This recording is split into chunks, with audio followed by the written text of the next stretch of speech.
So it'll hide the imperfections of aggregate size as an example, or spalling as an example. It'll give you a pretty decent height for spalling. Pop out's a little bit less so, but still it'll make it look better.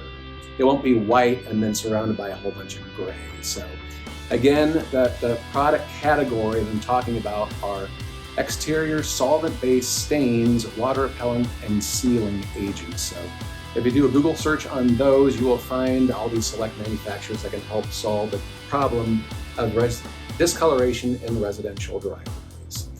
And they'll offer you protection for years to come. Guys, I hope this video has been helpful and useful to you.